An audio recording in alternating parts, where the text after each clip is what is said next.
I'll just avert my eyes the moment that happens. Okay, I mean... See rude things, I don't mind.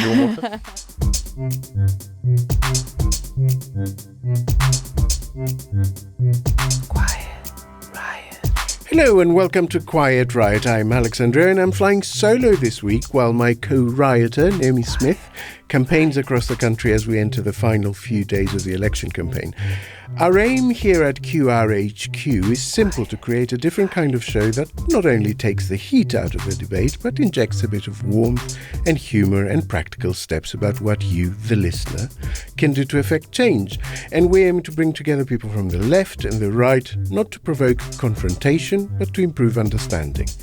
And we pepper your week with mini topical episodes to keep you going in between the main shows, like the fact check of Farage's history of support of Putin and our mini midnight show that deconstructed the last of the leaders' debates. So relax, exhale, and quite against Rishi Sunak's advice, surrender to Quiet Riot. Welcome back to Quiet Riot. I'm Alex. And I'm the producer Kenny, raining on Alex's parade while Naomi is sunning herself as she pounds the pavements across the country in the final week of the election campaign. On this week's show, Rishi Sunak is shocked and angry to find that his team is full of self-serving chances. And Farage is shocked and angry to find that his team is full of violent bigots. Also, supermajority. Is it a thing to fear? Is it a thing at all? Or is it just another word for the spanking we know we deserve?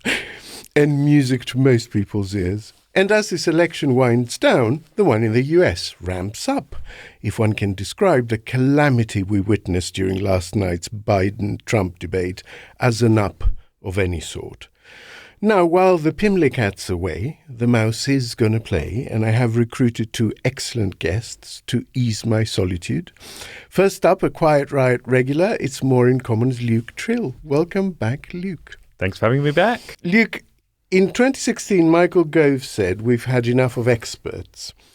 In late June 2024, have we had enough of pollsters? I think we might well have done. There's certainly been no shortage of polls this campaign, but at least, come next Friday morning, no one can say they weren't warned. Yes, it feels like the level of saturation, if not already reached, is very near. Right? It is. There is a lot. Although we put out some polling today on people's alcoholic beverage preferences by party, which was, we're trying to add new spins on it. Although someone then replied and was like, everyone else is doing all this serious stuff and you're like the Lib Dems of polling. I loved your biscuit one. I thought it was the best thing I've seen. And I loved the one that was like, who would win at Monopoly?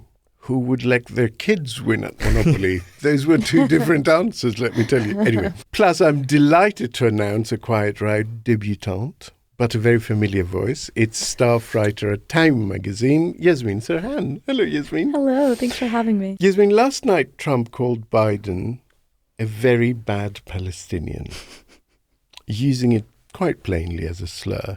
As an American Palestinian, what did that feel like? Honestly, my moods were different. I think I texted you in the moment. I said, I'm seething at this. Because I was like, I'm the bad Palestinian here, and I'll tell you who's not. It depends on which Palestinian you ask. No, you're the badass Palestinian. Thank you. I'm gonna run with that. You heard it here first. Upon reflection, I was like, you know what? I can't believe I'm saying this, but at least we got to mention. Because at that point, and really, I think it was Dana Bash who maybe had asked it, no one at that point had brought up Palestinians. I don't think President Biden President Trump, I guess at that point did, but had really mentioned Palestinians at all. And for me, it just reinforced what I already knew to be true, which is that insofar as the war in Gaza is concerned, we're dealing with two of the main candidates. And I say main because the third-party candidates, they probably don't really stand a chance in our system, but these are two candidates who have proven in their own track records, because of course they've both been president before. We can look back at their track records. Like almost all presidents, incredibly pro-Israel. Trump said that we should just let Israel get the job done, whatever that means. And, over the course of this, approaching 9-month war, Biden hasn't shown much empathy towards Palestinians. I think he's found it very difficult to do so. And Trump made it very clear that he also doesn't really care about Palestinians and was willing to, as you say, make it a weaponize slur. it. Yeah, and did you see the look on Biden's face when he called him that? Like it was the worst thing he could have been called. Terrified. And I was like, you know what? This is why I don't vote on foreign policy matters. There's no hope. No hope. Now, to my huge disappointment, not Politics in 60 Seconds is benched this week since my partner in rhyme is busy door knocking. But while she's not here in body, she's here in voice note. Here are some of Naomi's tales from the mean streets of Britain. I am here in Southend campaigning for Labour's Bayo Alaba. Oh my goodness, what an amazing candidate he is. But there is definitely a strong Conservative vote here, picking up one or two Nigel Farage fans as well. So it's going to be absolutely vital, tactical voting in this seat. He is one heck of a candidate. Really, really thrilled to be out on the doorsteps campaigning for him. Yeah, let's go get him. Oh, and David Lammy's just arrived to help campaign for Bayo Alaba here in Southend-on-Sea as well. So yeah, hopefully get a chance to catch up with David. It's really great for the candidate that David's here supporting him. Yeah, hopefully they'll get some lovely photos on the beach with that beautiful backdrop of Southend-on-Sea to help bring a bit of stardust to the campaign. I'm puffed out because I've been walking up a hill, delivering leaflets and knocking on doors. But yeah, all good, all going well here. I have just arrived in Esher and Moulton, I never know how to say it. And as I was driving into the constituency, not only did I see a heck of a lot of Lib Dem diamonds, the big stake boards that people put up in their gardens, but they all had the candidate name written on them, Monica Harding. That is unusual. It does happen, but during this general election campaign, while I've seen many Lib Dem diamonds stuck up in the Lib Dem target seats that I've been helping to canvass in, this is the first where I've seen the candidate name emblazoned across them all. So I think this is a really exciting seat. Of course, it was Dominic Raab's constituency until he decided not to stand down. Lib Dems polling very well ahead in first place. But let me go and try and find the candidate and I'll come back to you. I found the candidate, Monica. Hi, Monica. Say hi to Quiet Riot. Hello, Quiet Riot. Yeah, hello, Quiet Riot. We're starting a Quiet Riot. We're bringing more passion but less shouting to politics, and that's what we're doing. So, as I said, I'm here in Esher and Moulton. We're about to go out canvassing, and we've just come across somebody who was a Conservative and is now very much a Liberal Democrat. I am indeed a repentant Conservative. We have to get Monica in. She's extraordinary. It's been a bit of an epiphany meeting the team, Monica, the councillors, a very proud new Lib Dem member. Well, there you go. You heard it here. We're about to paint this town yellow, and I'll come back to you later on today. And today I'm doing a little bit of a cheeky canvass. If you can hear helicopters overhead, that's because I'm quite near the heliport. I am, of course, in Battersea. I say a cheeky canvass because actually we think at Best of Britain that Marcia de Cordova, the Labour candidate, is so far ahead. She doesn't need tactical vote participation to help her out here, and I'm pretty sure she doesn't, but she is an absolutely fantastic candidate. I campaigned for her in 2019 when in much more different weather, dark, horrible weather. It was dark, it was icy, it was cold. And for those that don't know, Marcia is partially sighted, so even more challenging for her in an election like that. So we're all really pleased that we're going to do this during some of the longest days of the year. If you don't know Marcia and you want to give somebody a hand and you live in London, I'm sure she'll be very pleased to see you all in the last few days of the campaign. We've been out on the Winstanley estate this morning and lots and lots and lots of support, as you would imagine, for her here. Quiet, Riot. We will hear more of Naomi's dispatches later in the show. Now, the election in the UK is definitely entering its final straight, and the spectators, it seems, are just as exhausted as the athletes. Nigel Farage's honeymoon appears to not have lasted even half a moon, as he continues to be plagued by revelations about mad racist things that candidates and associates have been saying. Who could have guessed? Meanwhile, Rishi Sunak's nemesis, no, not Keir Starmer, but Sam Coates, continue to press him on the daily expanding Gamblegate scandal. Answers there came none. And Labour has not had it easy either. Party figures are hugely worried about talk of a supermajority, suppressing turnout in the Labour vote, and a campaign of, let's be kind and not call it disinformation, let's call them conveniently and suggestively edited audio clips. They're beginning to have an effect on issues like tax, on taking the support of certain communities for granted. So, Channel 4 sting of Farage's canvases. I take it, if not the whole thing, you have seen bits of it. Thoughts? Well, I mean, my first thought is, the comments, let's leave aside the politics, comments were disgusting. These a testament to the rest of our political system that they've been so roundly condemned since then.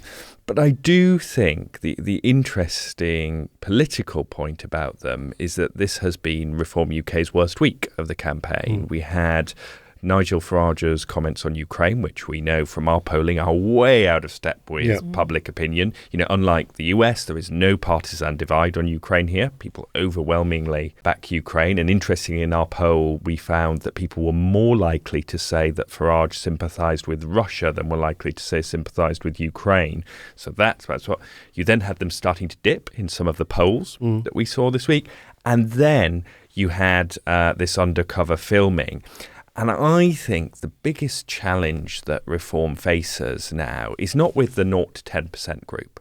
A lot of them are die-hard Reform supporters. They like Nigel Farage. They won't agree with those comments, most of them, but they will still back the As party. As with most parties, there's a blob that you can't So move. It's the 10 to 20% group that this will particularly hit. And it's interesting. In focus groups we've done, particularly over the past few weeks, we've had a lot of people say, I like what Nigel Farage says. He says it like it is, he's authentic, he gets it, but I'm a bit worried about some of the things in his party, the racism that's there, and Ukraine as well. And I think this will have reinforced that for lots of people. And it's been interesting to see Rishi Sunak, who, to some frustration from some Conservatives, has kind of left Nigel Farage alone during the campaign, not wanted to risk attacking him, has really gone on the offensive yesterday, comparing him to an appeaser with Putin.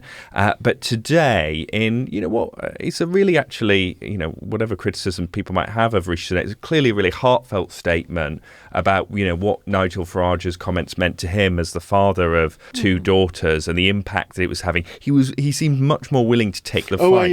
I agree. I mean, in a campaign where I think Sunak's core problem is that he's looked scripted and stilted, and this was the first time I saw actual things animating him, and I thought actually this will do him a lot of good, if only even in terms of giving him a burst of energy for the final bit of the campaign. Yeah, absolutely. And I think that on top of, and clearly, the polling was mixed on the debate, I think at very least there will be a bit of a morale boost among Tory activists this weekend, thinking he hasn't thrown the towel in. Because it's interesting, earlier this week we were getting in focus groups, is he trying to lose? Yeah. Like people would say it repeatedly. It really felt like it. It felt like that. And I think the morale boost for the party could be important in saving, and bear in mind we're in the territory where we're trying to work out if the Conservatives are going to get above 100 seats or not, or even be the official opposition, could save a handful of seats.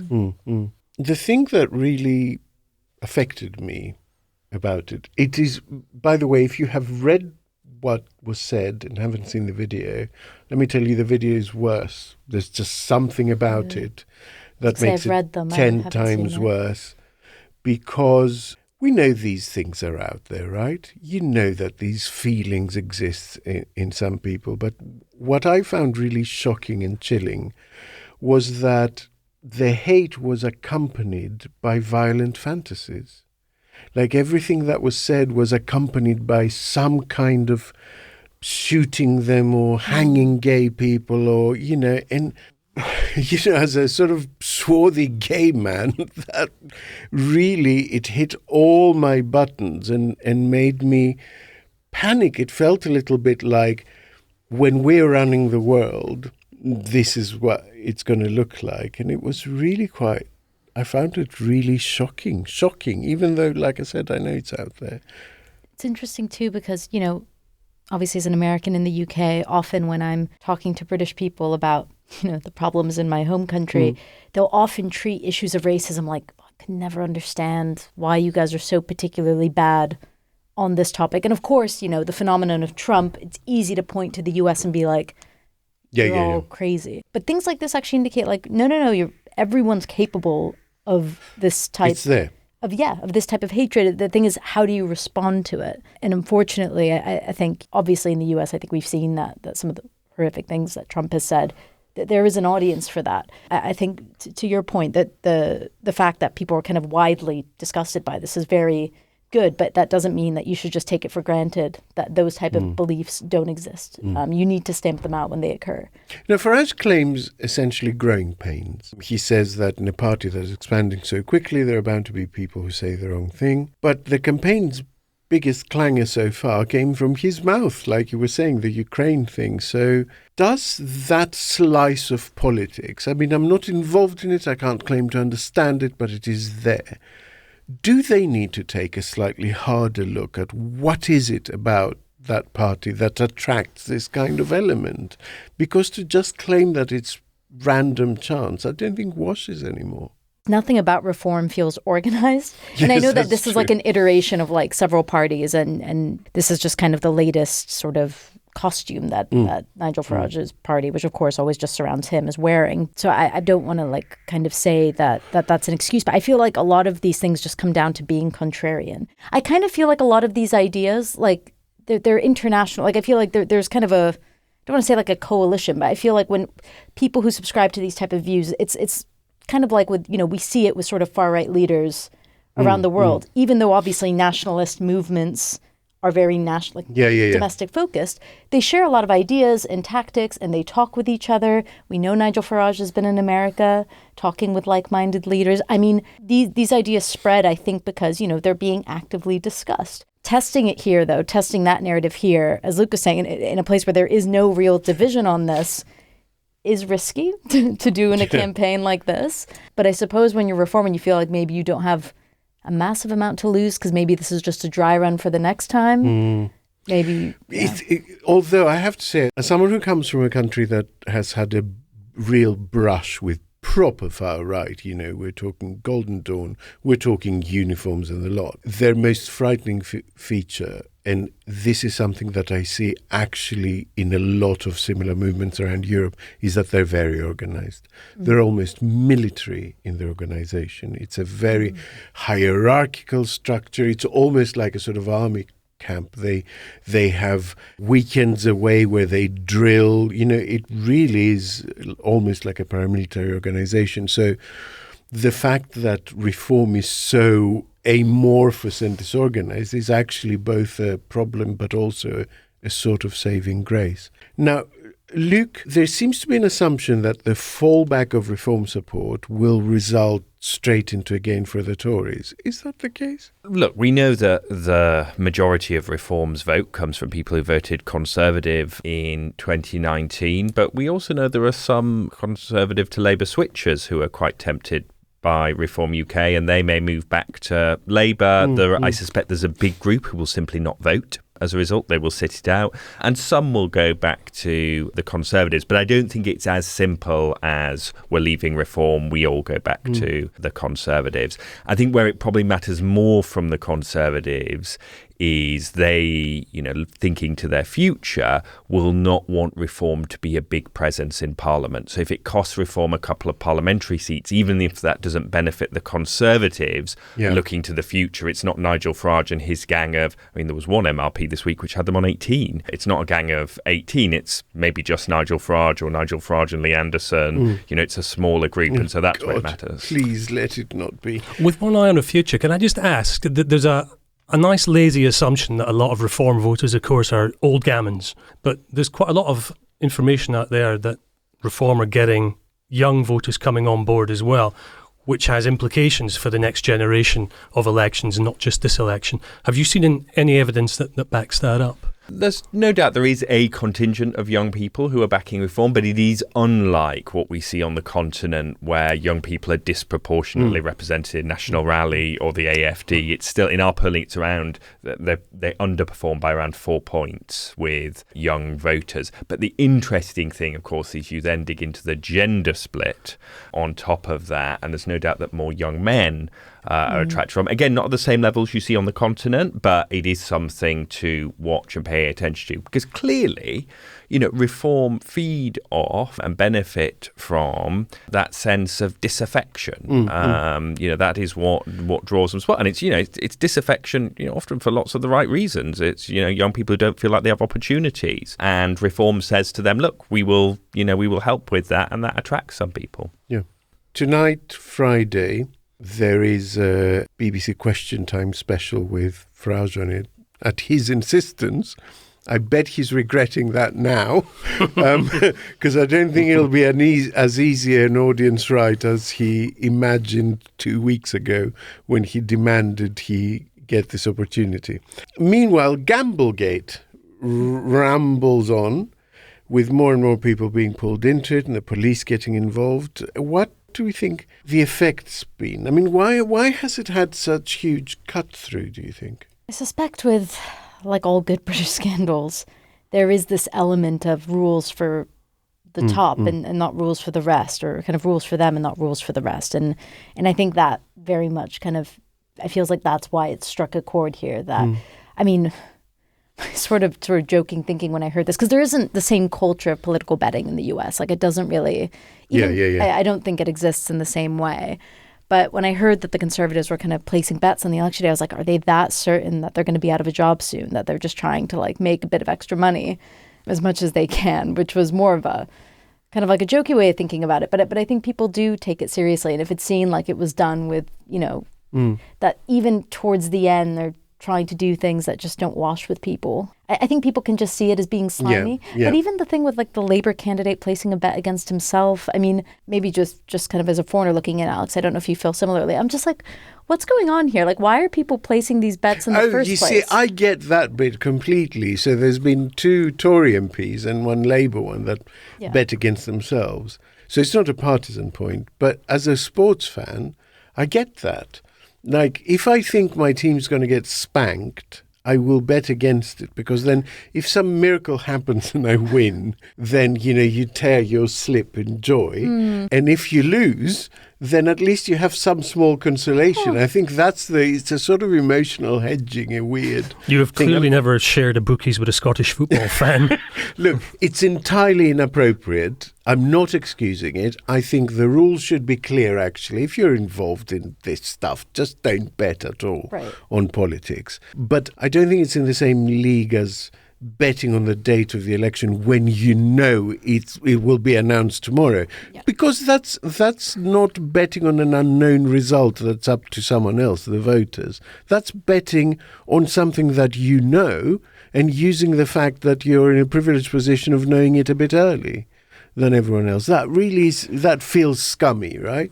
It does, because that's using insider information. That's the one rule for them thing. And we've had people in focus groups saying to us, things like, if I did that at work, then I'd lose my job straight away. Yeah. I do agree. I am slightly worried that this is now taking on a snowball effect. And even Alistair Jack, who clearly was putting a bet on the date of the election, not knowing, because he did it months ago with loads, and it's sort of like, well, maybe it was inadvisable for a member of the cabinet to do that, but it's clearly not corruption. But the interesting thing is I'm a bit torn on how I think the public see this. So on the one hand, we spoke to some people in Gillingham last night, and they were starting to say, well, maybe this is getting a bit too much coverage now compared to policy, even though they all said it reflected badly.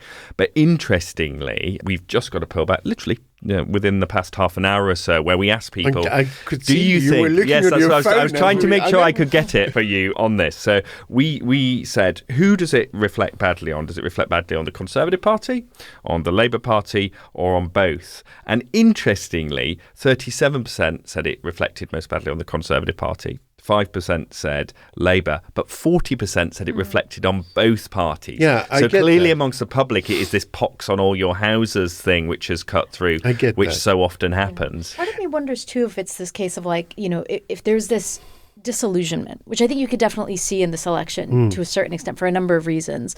But if there's also this extent of like kind of being tired of politicians and feeling like they're kind of all the same, to put it like very generally, then I think this scandal, even if it isn't massive on the scale of Partygate, for example, it kind of just, it's almost like confirmation bias. It's like, yep, see, what did I tell you? They're all... Totally. And I think that's the dividing line. Instinctively, you ask it at your next focus group to test the theory. But to me, it feels a little bit like that 37% will basically be drawing a line back to Partygate and saying this is like Partygate. It's a conservative thing. And the 40%, for whom maybe COVID was not as traumatic an experience, will be drawing a line, I think, straight back to MPs' expenses and saying it's politicians. They're not in it for me. Yeah. They're in it for themselves. And it's one of those visceral things, right? The part of the reason it cuts through is expenses cut through because of things like the Duck House were so iconic images. Partygate, it was what they had missed out on: graduations, funerals, weddings, and this. It's just an image, isn't it? The politicians placing the bet, and that's why it cuts through. Now, what did you think of the Sunak v Starmer final debate? Briefly, just an impression. It wasn't the worst debate I've watched this week. We will come to that. I found it very I will say I'd actually, because I kind of have my attention scattered between France and the US and many other, in Gaza and many other places, just by virtue of my job, I actually, because I was on the continent at the time, I hadn't watched the earlier debate. So this was the first one that I'd properly been able to sit down to watch. You were covering French election, weren't you? I was, that, and then I was covering the European elections. Yeah. And I think that's the European elections. So I was chatting to people on the continent about what they thought of the UK debate, because people were talking about it. But I hadn't had the chance to actually sit down and watch it. So this is the first time I had to sit down and watch it, and I immediately regretted it. Mostly just because I was like, oh gosh, like it just kind of felt smarmy, and I didn't think, the one point, kind of going back to what we were saying earlier, it did feel like, I remember thinking, oh, Sunak, maybe actually he's kind of like fighting back, like, he hasn't like thrown in the towel at this late stage. And I thought he, debating wise, performed very well, or better, I should say, but and Starmer kind of looked iffy at moments. It was a weird format. And I think that the kind of low point was when the audience member asked, is this really the best we've got? And I don't know how they respond to that question. Rob, voice of the nation, Rob, that was. I detested that question. I wondered how it got through the BBC thing. And Rob today has further elucidated to The Sun that he thought he disliked Starmer because he thought his strings, and I quote, were being pulled by powerful ladies. I didn't like that. Yeah, I was like, what? Oh yeah, no, powerful, this is he made it worse. This is Great, this is the today's latest. He thinks that Starmer strings are being pulled by powerful ladies. Well, we know what kind of man you are, Rob. So, I did watch that interview because I was there as you were saying. He did also talk about Tony Blair pulling the strings as well, and then I think was asked about Angela Rayner, and he said that. I mean, the one thing I'm going to defend Rob's question, right? Because when again, chatting to people around the country, Luke, let me tell you, mate, you don't know what Rob will tell The Sun tomorrow. I'm going to defend the question. Don't go too far up that hill. I'm not Rob's PR. But I think what he was trying to get at was this sense of, that apathy, disillusionment, cynicism. And maybe it could have been phrased better and the BBC should have worked on a better question. But I think the core of it was right. I actually quite like this format, I'm going to say as well, compared to that first debate where they got the 45 seconds. And I'm afraid, I just think Julie Etchingham just injected herself too much into that one. Michelle Hussein, I just think, is a better moderator, I should say at least moderated that debate better. Julie Etchingham's a very good moderator as well. But I thought giving them time to talk to each other, and I think you kind of saw the strengths and weaknesses of both of them, right? Starmer did come across, I think, as more prime ministerial during it, but he does struggle to give, a quick, straight answer to a point, which you have to do as PM. Sunak, on the other hand, he struggles to sort of restrain himself, and that can come across badly. And that line that Starmer had about if you listen to the audience a bit more, it'd be good. His face looked like thunder at that point. But at the same time, you got more of that Sunak energy. Compare that to the question time debate, where I thought Sunak looked broken. I thought he was, he did better, and it was a better performance. So yes, I mean, I think debates in general don't show the best side of politics, but I thought this one we got a bit more out of than. It was an interesting debate. My impression was that Sunak energy at the start, it felt like one of those boxing matches where one of them starts very strongly but kind of exhausts himself. And so halfway through, I thought Sunak is winning this comprehensively. And then as we moved to slightly softer questions that required a little bit more thoughtfulness, it flipped the other way. It made a bad impression for him to be aggressive about stuff that needs a little bit more nuance. And Starmer kind of imposed himself by virtue of his slowness and quietness in a strange way. Two very quick questions to finish. Supermajority. I mean, it's a thing in America. Yeah. It ain't a thing here. One of our many, many exports. And yet it's cut through. But is it going to be a bad thing? Economically, stability is the best possible thing for the country right now. So actually, if any party gets in with a stonking majority, won't that result in business just going, we can invest? They're not going anywhere. They're not going to be mired in internal problems trying to negotiate with their 10 MP majority. A majority is a majority, right? So, I mean, of course, it's going to... So, I mean, in terms of does it mean anything here, it really doesn't. Not in the same way that it would in the US, where it affords greater powers. You have a majority of one and you have a majority. Yeah. Obviously, the bigger the majority, the less you have to worry about rebels and things like that. So, but the thing that I think would actually be the greatest maybe for Britain's economy is actually, and to be fair, I had a piece out today that's effectively saying this is one of Britain's perhaps most consequential elections in decades, so why is it so boring? But after seeing the polls in France and then seeing the debate in the US, I was like, actually, whilst there are some fair criticisms to be made about this election and the disillusionment and maybe the level of policy analysis and how much the parties are giving, maybe a bit of boring politics is actually very good for Britain and good for stability and good for, because, when businesses look at Britain, they'll, especially after years of polycrisis and malaise, maybe they'll look and be like, actually, this seems like a safe sort of scenario to be in. So I would argue that more than supermajorities actually, but a supermajority helps. Okay.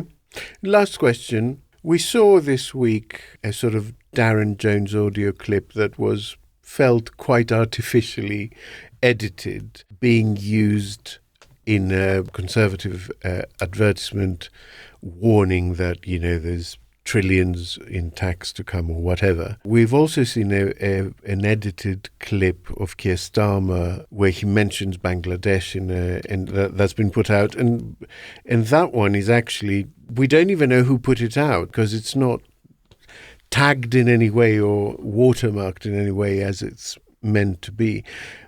But the two Tory messages that have had cut through are the £2,000 tax message and the supermajority message, and both are kind of bogus. So why is truth so powerless in the face of a good story in this situation? I'm not making it as a partisan point. I wouldn't mind if other policy things were performing very well against Labour. It just bugs me that the two things that seem to have penetrated to the public consciousness are both effectively made up. I think that the things, I've found this throughout this campaign and before, the things which tend to cut through, true or not, are things which reinforce people's priors. So it's why all of, I've been astounded, genuinely astounded by the number of people who've mentioned Sky TV to me in focus groups. Because it just got through to an incredible degree. But it's because it reinforces what people think about Rishi Sunak, that he's rich and out of touch and people have heard about it. I think what happens with the tax thing is it just triggers in some people's brain, what the true details are, this sense of Labour taxes. And so that's what, and particularly with that Conservative to undecided group, we know there are some in that group that just want an excuse to go back to the Conservatives. They're disgruntled, but they ultimately want an excuse. And this provides them with that. I think that's where the dissonance comes. And there are a few of that group, not many, that for whom the supermajority they'll go, if Labour's too big, they'll go more left-wing again for that group. So I think that is why, despite the dispute about the facts on this stuff, that it resonates with a particular group, but it doesn't resonate with swing voters. And I think the challenge, the warning for, I think particularly the Conservatives, is they're clearly operating a policy at the moment, which I guess I would be telling them to do if I was in their position, which is shore up the base, get as many back as you can to stop wipeout. The danger is, does it cause long-term brand damage with the people that they need to get back to majority level? Are they imposing a lower ceiling on themselves through what they're doing in this campaign? Yeah. So we have a question from listener Adam. He lives in a constituency which is one of the true three-way marginals, with Labour, the Lib Dems and the Conservatives being quite literally 1% away from each other. It's Bicester and Woodstock. And he asks, my sister and I are keen to ensure we don't have a Tory MP at the next election, would be happy with either Lib Dem or a Labour candidate, but really don't want to give 2 votes to the wrong candidate and help the Tories sneak in. She suggested we each vote for one. But surely this just cancels each other out. Please help. So, Adam, this is very firmly in Naomi's backyard, and here is her answer. Adam, that is an absolutely fantastic question. It's Naomi here. Alex has forwarded me on your brilliant question about Bicester and Woodstock. And I won't lie to you, this was a tricky one for us at Best for Britain to take a judgment call on. Our own MRP was showing Tories ahead, Labour and Lib Dems kind of battling it out. And then when we got our final MRP before we produced our recommendations, we did have the Lib Dems inching into the lead of second place ahead of Labour. But much more importantly than all of that, the Liberal Democrats are really targeting the seat very heavily in a way that Labour aren't. So Labour in Banbury and places like that in your neck of the woods, but we think B&W, the tactical vote choice, is Liberal Democrat, and they could just do it. So that's what we're recommending at getvoting.org. The call to action for this week, in her absence, Naomi wouldn't forgive me if I didn't mention for one last time getvoting.org, the site that gives you the polling day information you need locally to vote tactically. But I also have an action point of my own, or is it an inaction point? I don't know. Yesterday, a Conservative councillor canvassing for Daniel Kaczynski was assaulted by a voter, so incensed by the leaflet put through their door that he physically attacked and, from reports, quite badly beat the man. I understand the anger, I really do, but we have to protect the process. Nothing would please me more than Kaczynski being beaten, but he must be beaten at the ballot box. Your views will be just as strongly detested by someone out there. They and you must be allowed to hold them and express them. So take a breath. The election is almost over, and whatever the outcome, we will still have to live with each other on the 5th of July. Now is the time when we bring you the funniest things designated as woke this week. Let them banjos ring out, you pretty boy. It's time for Wokey Dokey. Yeah. Wokey Dokey. Wokey Dokey. Right, so I have one, and I think you have one, Yasmeen. So my one is a message that I saw by a gamer absolutely incensed by the new Zelda game. Okay? I don't know if you've ever played Zelda. I was a big The Ocarina of Time fan, which shows my age. Anyway, so when you play Zelda, the thing you actually control is Link. It's the little guy trying to save Zelda. This latest game has Zelda as its protagonist, and the message shows a picture of Zelda looking over her kingdom, and the gamer says, Rocco says, there she is, looking over the newfound kingdom of Wokistan. Zelda is now a girl. Change the Joy-Cons to Bud Light cans. The game is lost. We lost. It's like, what? Zelda has always been a girl. What are you talking about? Anyway, Yasmeen, I believe you have a French example for us. I was asking you, is woke like even a thing in France? I don't know. Is it something that's penetrated their culture? It doesn't seem terribly French, does it? But I Googled it, Yeah. and in fact it is. But they call it le wokisme. I may be Oh, mispronouncing that. nice. But that's how it's spelled, le wokisme. And from what I can Le tell, it's very much seen as like an American import that it doesn't seem very French. I just don't know that. I can't really see it, but particularly among the far right, which comes as no surprise. And while they didn't brand this specifically as being kind of against the woke, I'm going to explain why I think it is. So as we've established, that there's a legislative election going on in France right now that was called rather hurriedly by Emmanuel Macron after the European elections. That risk has paid off as handsomely as Sunak's, I think. It's Looks to. It's very, it'll be interesting to see what happens. But one thing that this far-right party, it's Le Pen's party, but Jordan Bardella, the president of the party, kind of her, seen as kind of her successor, is basically in pole position to potentially be prime minister if they get a majority. And that's a big if. More likely, I think the polls are suggesting that. Because he says he won't do it if there's a coalition, only if he gets an absolute majority. Exactly, right. Which is not worrying at all to hear from a fascist, is it? Yeah, perfect. They're like, well, because can you imagine? Like, you They give would me have absolute power or nothing. It's like, okay then. It's like- nothing it is. It's like, you want me to govern and work with other people? Absolutely not. Anyway, that's woke. So what's the So one policy that they've put forward is saying that they're going to ban dual nationals from serving in certain public roles, including those to do with strategic security and defense spending. And you might be wondering, why would that be a woke thing? But if you think about like what one regards as woke, or like the sort of who falls within that label, you think of these cosmopolitan elites, people with dual national, citizens of nowhere, that sort of thing. Where is your loyalty? Precisely. That's the question. Questioning your isn't it? loyalty. And that affects a not like small portion of the French population. You're talking about not just French Americans, but like French Algerians, French Moroccans. I mean, suddenly this policy can be weaponized against the country's minorities, basically. Yeah, but also after like 50 years of the EU, presumably there's a huge amount of, French Italians and French Germans and French Greeks and French... And France isn't like, Germany or Austria, I believe that, like, some European countries have really clamped down on dual nationalism or tried to make it like not a thing. Choose one. Not, don't they? precisely. Yeah. But the fact that, again, you have these significant communities of dual nationals, and you're basically saying, not only are we going to question your loyalty, but we're going to make it so that you're not, so only what we regard as a French person, a proper French person, can hold these positions.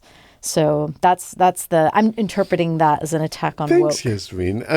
I'm overjoyed to know that it's a thing over there too. Listeners, if you want to be part of Le Club Wokisme, email in any hilarious instances of work to quietriotpod@gmail.com. Now, before we get into topic 2, here's a few more letters from the front style interruptions from Naomi.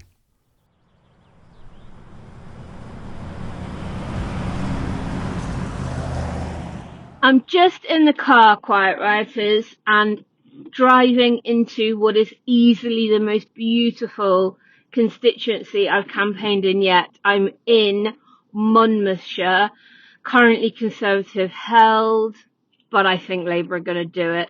This is the most staggeringly beautiful beautiful seat. Brilliant Labour candidate Kath Fuchs we're out going to be campaigning for today. We've got Nick Thomas-Symonds with us, who's of course a leading figure in the shadow cabinet, with a big remit on improving that deal with the EU, former shadow trade minister. I've got a really good feeling about this seat. But Wales is tricky. It is tricky for Labour because of the issue with Vaughan Gething, that they had the vote of no confidence in the Senedd last month. But I think given that this is so marginal between the Tories and Labour, the tactical vote message is going to work really well here.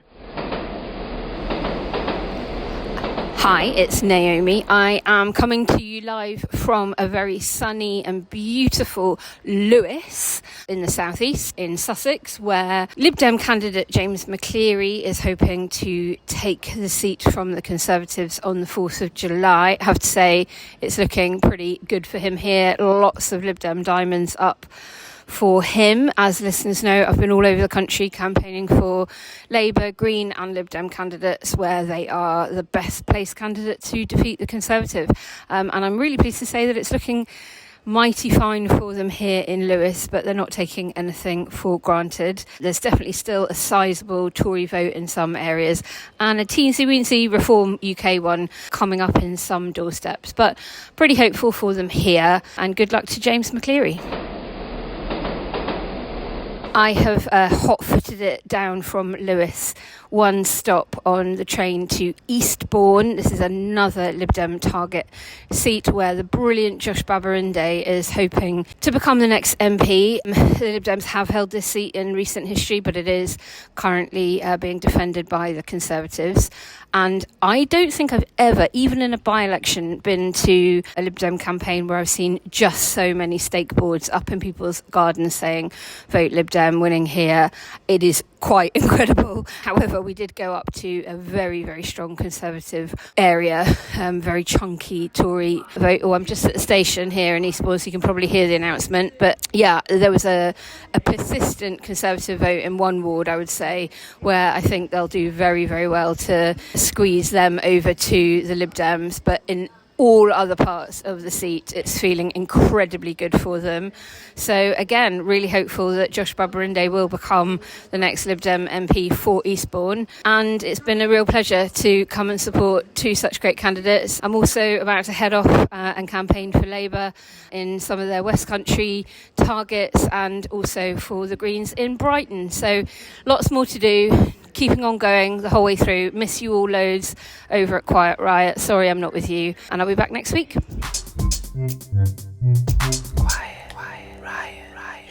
Many might have thought that Rob spoke for the nation when he asked Starmer and Sunak, are you really the best our nation has to offer?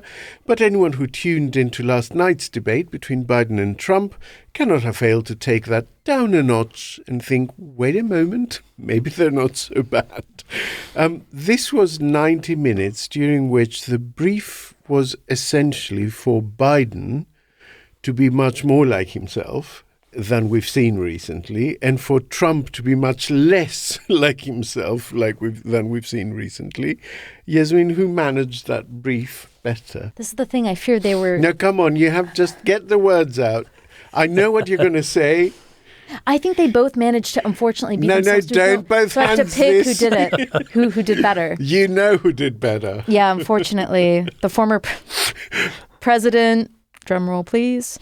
Unfortunately, I think, President Trump did emerge much stronger, and I think that's not even a partisan thing to say. It wasn't even close. Yeah, it wasn't. It wasn't. I think that format really lent well to his strengths, which is to talk endlessly without interruption and have zero fact-checking. He was, it was perfectly you could clip so many bits of that debate, 2-minute responses. Yeah. It was bad. It was. Have we seen any polling post-debate? CNN did a flash poll, and when they asked of debate watchers the confidence in candidates' ability to lead the country, for Biden, 14% said they had a lot of confidence.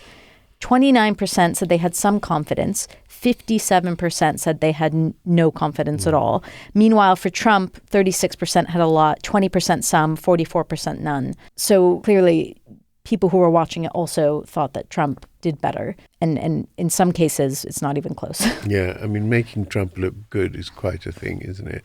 Well, the worrying thing as well is I saw the top line of the CNN poll, I think was 67% Trump won, 33% Biden. But you compare that with the first debate of 2020, and in that debate, 60% said Biden, 28% said Trump. And of course, that ended up being quite a close election in the grand scheme of things. So it is a really worrying reversal from that election. And I do... you do think one of the advantages of the British system is that someone now would tap Joe Biden on the shoulder and say, enough. This is done now. We need to have, we need someone who could beat Donald Trump. And of course, that's even more extreme in the US with a candidate, like Donald Trump, where for the Democrats, it's an existential issue. Holding on to the presidency, whatever our flaws over here, we don't have that. The Conservatives pulled off a surprise when it wouldn't be. And so I am surprised, and I imagine that the pressure will now ramp up for the dignified exit for Joe Biden and the process of getting someone like Gavin Newsom or Gretchen Whitmer to step in. And I mean, for Democrats, this was meant to quash notions of replacing him at the convention in August, and it has done absolutely the opposite. It's literally the only talking point at the moment.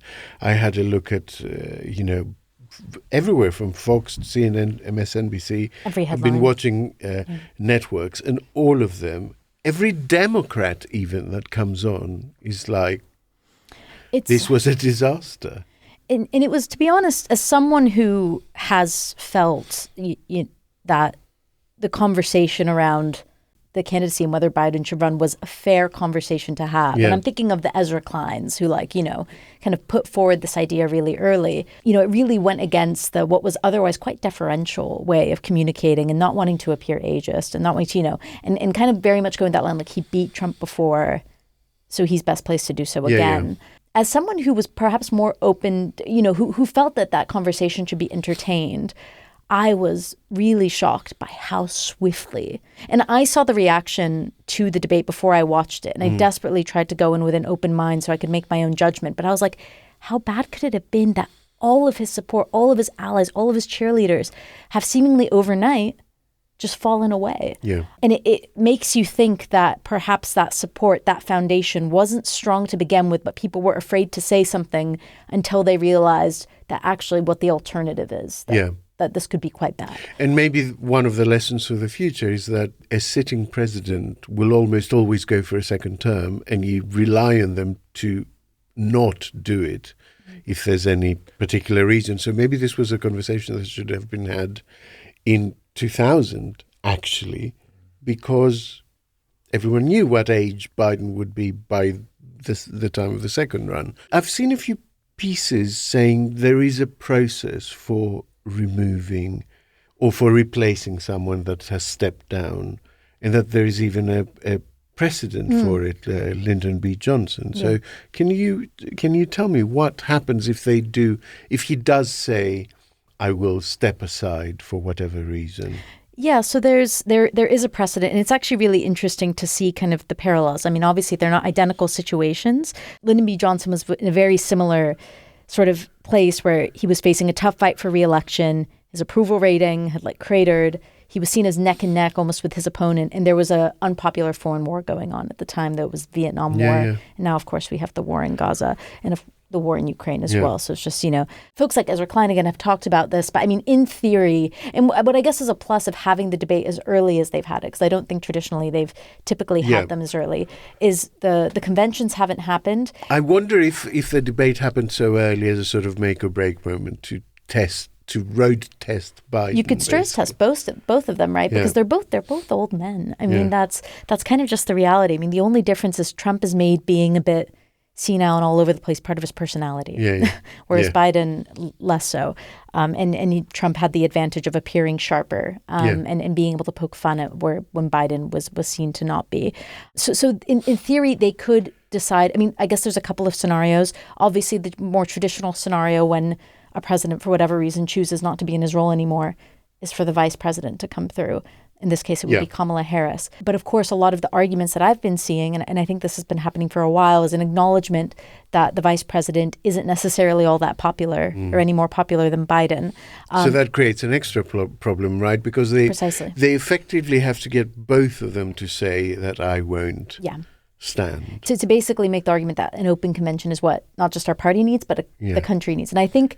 And it can't be a hostile thing because, to my mind, there's no way you can say he's so incapacitated he can't run in 3 months' time, but he's well enough to stay president for another 6 months, right? Right. Yeah, exactly. We have to remember... Because that creates a massive security issue. That's such a good point, because we have to remember, unlike this system, we don't, So it has to be him that says, for whatever reason, I've decided not to stand again, rather than, I am a verkafter. And I think this is where the kind of divergence with the LBJ precedent kind of takes place, because, LBJ kind of announced that he was going to step, that he wasn't going to contest the next election. He was not going to be a candidate.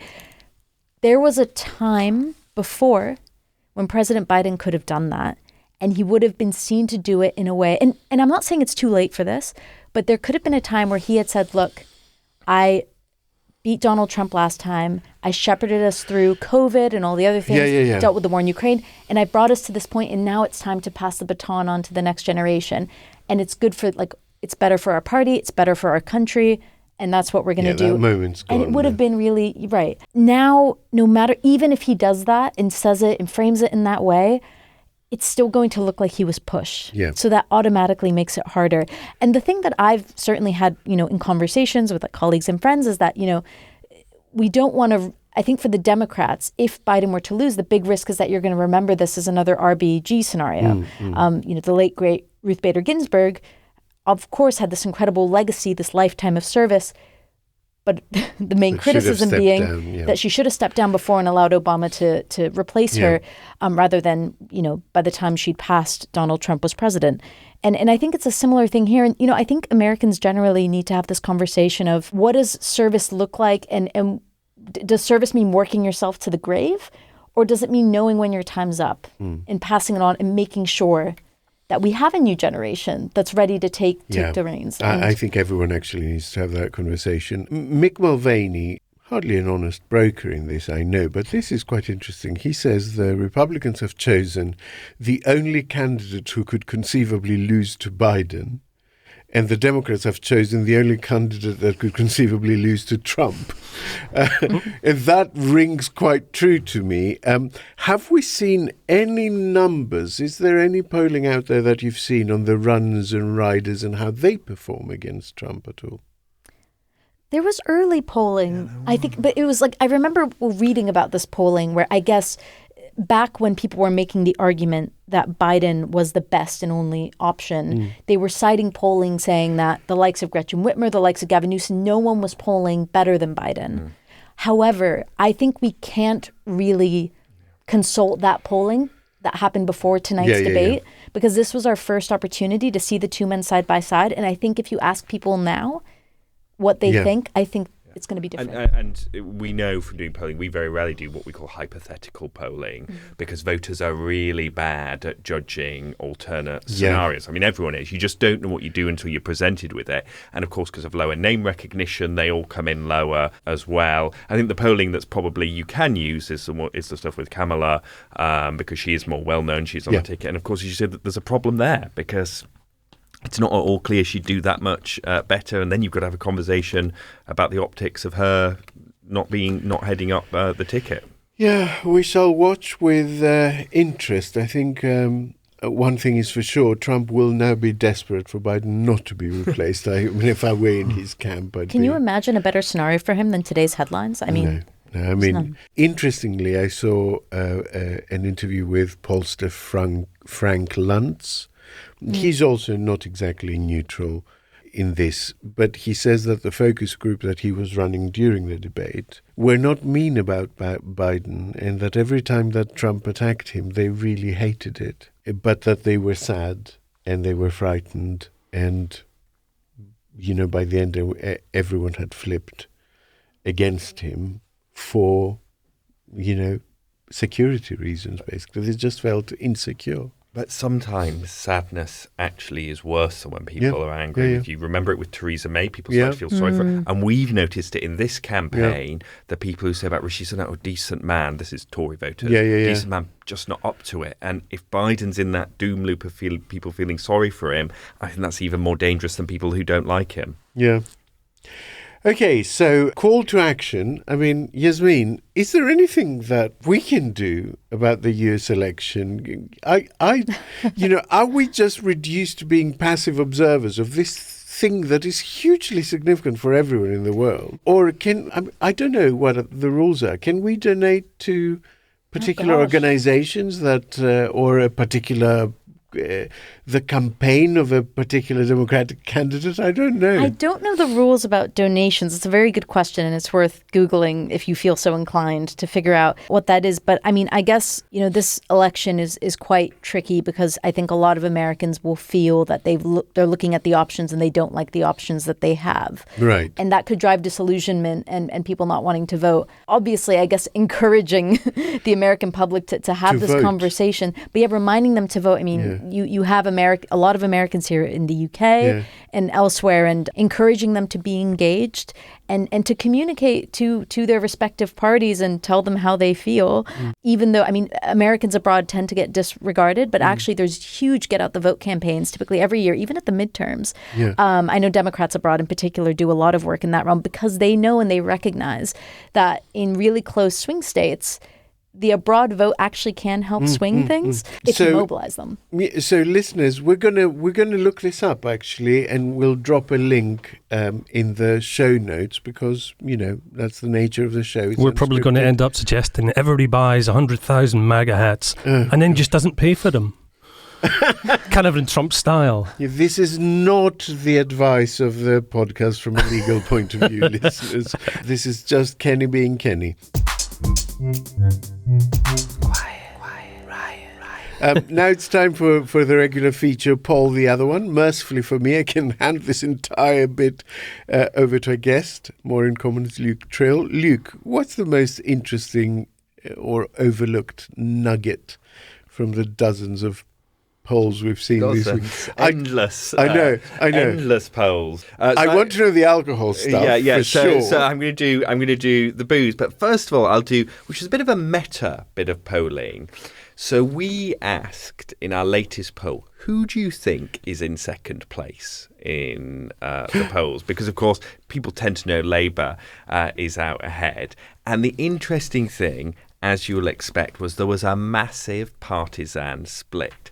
70% of those people who are planning on voting Reform thought that Reform was in second place.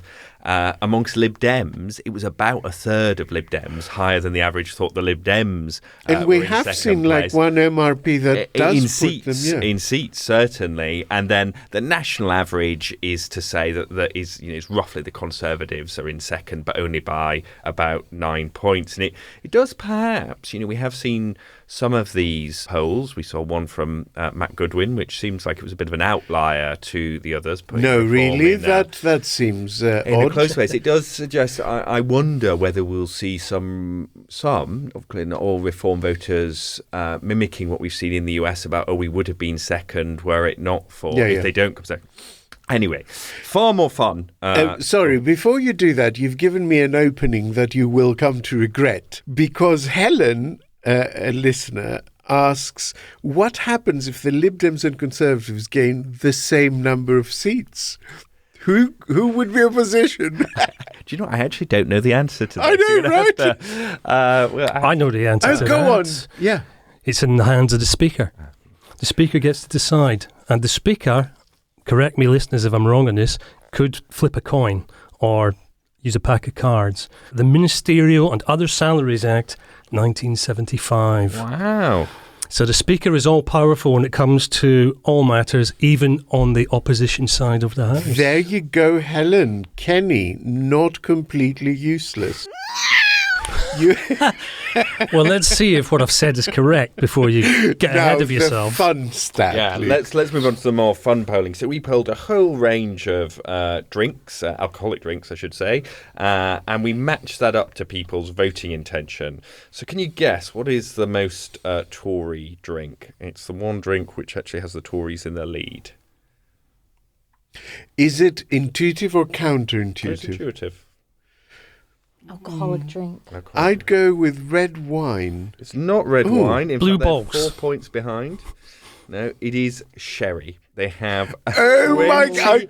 8 Fraser would be a Tory. Can't possibly be enough people that drink sherry. Fraser would be a Tory. Fraser I mean, we would be knew a Tory. this, but They are tied on white wine. I think so. Yeah, no, Fraser would be a Tory, Yeah. I think.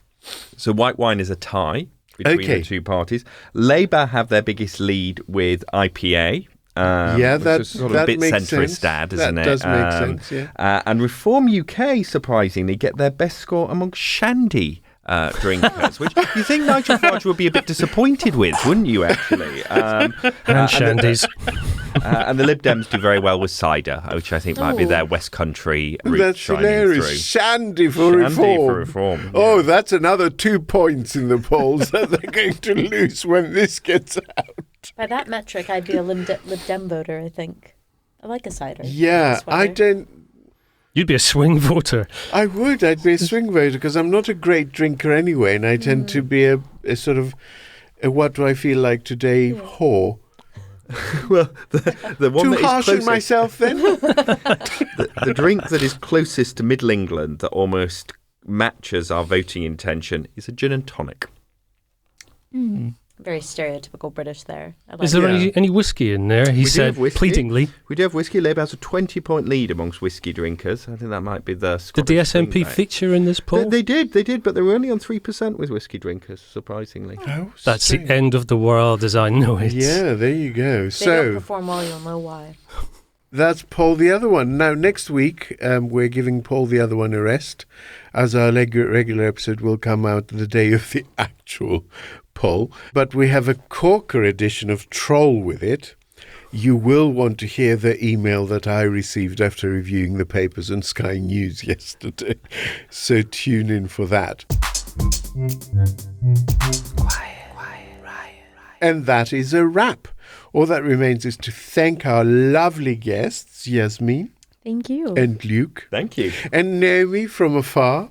And you can follow us on social media. Look for @QuietRiotPod or drop us an email with your ideas for future guests and topics to quietriotpod@gmail.com. And remember to like us, rate us, follow us, subscribe to us, stalk us, post about us, and tell your friend, because being a well-kept secret ain't going to pay for my souvlaki. Thank you for listening, and we'll be back next week. Quiet Riot is an audio production by Cooler Heads with Naomi Smith, Andreou, and me, Kenny Campbell. Music by Mariana Sangita. Artwork by Simona Canalou. Quiet Riot is a co-production with Sandstone Global. See ya! Hey, Quiet Rioters. I'm in. Where am I? Guys, where am I? Where am I now? Knows. Absolutely no idea where I am now. But I'm out again, canvassing somewhere. Maybe you'll be able to find me if I go missing from the last ping from my mobile phone.